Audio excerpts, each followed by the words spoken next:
Welcome back to the deep dive. We grab a dense collection of sources, strip away the noise, and really just hand you the core principles you need. And today, we are taking on a challenging, but I think a profoundly rewarding synthesis. It really is. We're looking at the connection between this immense idea of divine compassion, the promise of healing, and then what that means for us, this human mandate for mercy. Exactly. And the sources are fantastic. We've got passages from Isaiah, from the Psalms. Specifically 103 and 147, yeah. And then we're jumping forward to the Gospel of Matthew, chapters 9 and 10. So we get the prophetic vision and then the sort of on-the-ground execution. That's a great way to put it. So our mission here is to trace a straight line. We want to identify the principles of what we are given. This divine provision. And then understand the immediate, and I mean non-negotiable, obligation that this gift places on us. Is that cycle, right? Receiving and then giving. It is. And to even start that conversation, you have to set the stage with the very DNA of it all, divine character. Yeah. If you want one verse that just anchors everything we're about to talk about, it has to be Psalm 103, verse 8. The Lord is merciful and gracious, slow to anger and abounding in steadfast love. Abounding in steadfast love. That character, that definition, is the premise for everything that follows. Without it, none of the promises or the instructions make any sense. The whole thing just collapses. Okay, so let's unpack this journey. If steadfast love is the starting point, let's see how that plays out. Let's look at the grand vision laid out in the prophetic tradition. Isaiah 30. Right. We're turning to Isaiah 30, where the Holy One of Israel is speaking directly to the people. So what are the first, most immediate promises given to a people who are, in real distress? Well, promises are startling because they're so immediate and personal. This isn't some vague, far-off hope. Isaiah is addressing present visceral suffering. Right now. Right now. The first assurance is an end to their weeping. And the promise isn't just that God will hear them, but that the answer is simultaneous with the request. When he hears, he will answer you. It just speaks to this incredible accessibility that completely overturns their experience of feeling abandoned. That idea of instantaneous access. No more waiting, no more feeling unheard.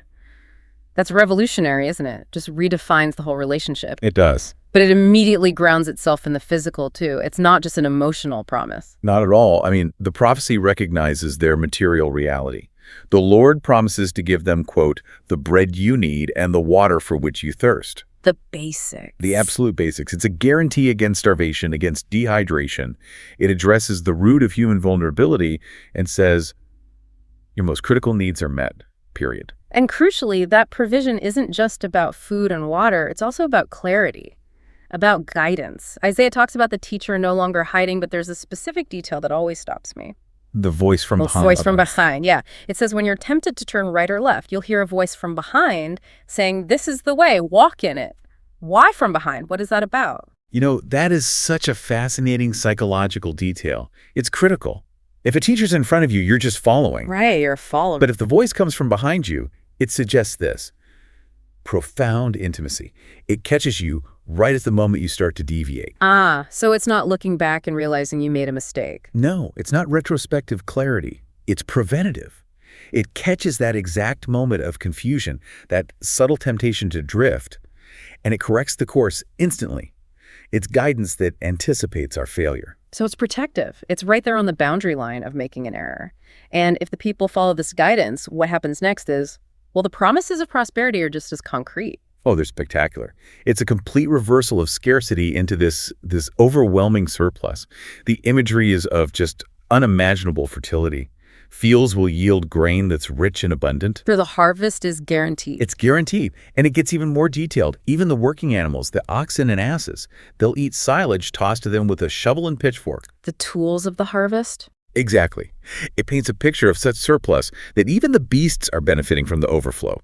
It's not just survival. It's an upgrade to absolute abundance. And to cap it all off, this prophetic vision moves from, farming to cosmology. From agriculture to the entire universe. When their wounds are finally bound up, the whole creation seems to reorder itself. The moon will shine like the sun, and the sun will be 7 times brighter. Like the light of 7 days. What does that even mean? It's not just healing a person. This is healing creation itself. It is. It connects a single person's bruise to the macro, the cosmic order. Wow. And why 7 times the light? Well, a week's worth of sunshine compressed into 1 day. It's a metaphor for the total removal of all shadows. All obscurity. All obscurity, all confusion. Everything that was dark or hidden, whether it's physical illness or spiritual error, is made perfectly clear. It's total, comprehensive, irreversible restoration. Okay, here's where we make the pivot. That's a breathtaking vision, universal, compassionate provision from the prophets. Now let's see how that vision, that character of mercy, is embodied and enacted in the Gospel of Matthew. Right. I'm thinking of Psalm 147, which says, God heals the brokenhearted and binds up their wounds. How does Jesus' ministry in Matthew 9 become the bridge from that prophecy to actual practice? Well, Matthew 9.35 is the literal fulfillment of that mission. Yeah. It defines Jesus' three core activities. He's teaching, which fulfills the promise of the teacher who won't hide. Mm-hmm. He's proclaiming the gospel of the kingdom, announcing that restoration has arrived. And crucially, he's curing every disease and every illness. He is enacting the very promises Isaiah made. But the motivation is key here. It wasn't just like a divine duty on a checklist. It was emotional. His heart was moved with pity. What was it about the crowds that generated such a profound response? It's the specific description Matthew uses. They weren't just sick, they were troubled and abandoned, like sheep without a shepherd. Sheep without a shepherd. And that is a scathing diagnosis, social and spiritual. Shepherds, in that context, meant leaders, rulers, authorities. The people in charge. The very people tasked with caring for Israel. So Jesus saw a population that had been systematically failed by its leadership. They were aimless, neglected, vulnerable, and just exhausted. So that lack of clear guidance and leadership is the trigger. It ties directly back to Isaiah's promise of a clear voice. Jesus sees the problem, abandoned sheep, and immediately identifies the solution. Exactly. The pity leads to the diagnosis, and the diagnosis leads to a strategic imperative. Jesus looks at this overwhelming need and he says, the harvest is abundant, but the laborers are few. Wow. The problem isn't the suffering or even God's willingness to heal. The problem is a labor shortage, a scarcity of people willing to carry that healing presence into the fields. And this is the critical pivot point in our whole deep dive, isn't it? The focus shifts entirely. It's no longer about receiving the provision. It's about the immediate necessity of becoming the provision for others. And that leads us straight to Matthew 10, the moment of delegation. Mm-hmm. What authority does Jesus actually give these first 12 followers? It's immense. It's comprehensive authority. And it's not just permission. It's actual power.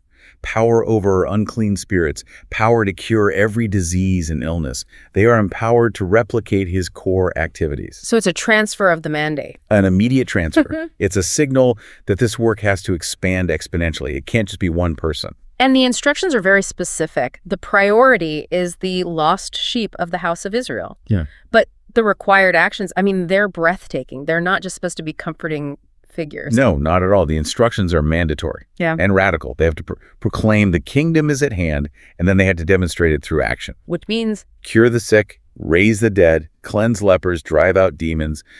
Just stop and think about the sheer gravity of being commanded to raise the dead. It's not a suggestion. These are not optional activities. They are the required proof that the power of the kingdom has truly arrived and is actively reversing decay and abandonment. And this brings us to the core principle that I think defines this entire commission. It's the crucial nugget for you, our listener, today. It's the idea that prevents this whole enterprise from becoming corrupt. Transactional. Exactly. Right. Without cost, you have received. Without cost, you are to give. That statement is the ethical bedrock of the whole thing. It just utterly rejects meritocracy. It rejects commercialism when it comes to grace. Because they didn't earn it. They didn't earn it at all. They received the authority and the healing as a free gift. So their outflow of mercy must mirror that same unconditional freeness. The moment they try to charge for it or act like they deserve the power, they betray the very nature of the grace they were given. It's the ultimate antidote to spiritual pride. And it circles us back perfectly to where we started, to that reflection on mercy. The mandate just confirms that every act of compassion has to be a direct, free reflection of the grace that first defined God's character in Psalm 103. And it reframes the world's needs. The troubled and abandoned are no longer a burden. They become an invitation. An invitation to do what? To deploy that free gift where it's most urgently needed. We aren't generating the power. We're just acting as conduits for the power we freely received. So let's synthesize this. Let's pull it all together. On one hand, you have this immense, almost overwhelming grace in the Psalms and Isaiah. A God who, as Psalm 147 says, tells the number of the stars and calls them each by name. Who guarantees cosmic light 7 times brighter. And then, on the other hand, you have the immediate, concrete, street-level work of binding up one specific wound, giving bread to one specific person. And that contrast in scale is the deep dive's greatest insight, I think. The God who manages the complexity of the universe is the same God whose specific, passionate concern is the broken heart, the wandering sheep. It's both cosmic and personal. Completely. And when we recognize that vast, free, and specific provision that the creator of the cosmos cares about the silage for the oxen, we are immediately commissioned. Our response to that universal grace has to be practical, specific, and local. So it creates this inescapable, beautiful loop. You acknowledge the divine provision, and that leads directly to executing divine compassion. Yes. When we accept that invitation and respond to the needs around us, we transition from being the recipient of grace to becoming, as the source material puts it so beautifully, instruments of his healing presence. The whole journey, then, from Isaiah's cosmic vision to Matthew's operational mandate, it just reveals this constant flowing cycle. We receive limitless grace and guidance, this promise of total restoration, and that leads immediately and necessarily to the responsibility to give it all back, freely, practically, meeting the needs of the abandoned right in front of us. Which leaves us with one powerful and, I think, provocative thought for you to carry forward today. Just reflect on that foundational principle. Without cost you have received, without cost you are to give. And then the question becomes, given the abundance of provision, of guidance, of healing that you have acknowledged receiving, what specific, concrete act of mercy can you offer today? Not abstract planning. No, concrete action right now. An act that reflects that abundance you've been given. Right. That is the real test of the mandate. A profound challenge to consider as you move through your day. Thank you for joining us for this deep dive. We look forward to exploring the sources with you again soon.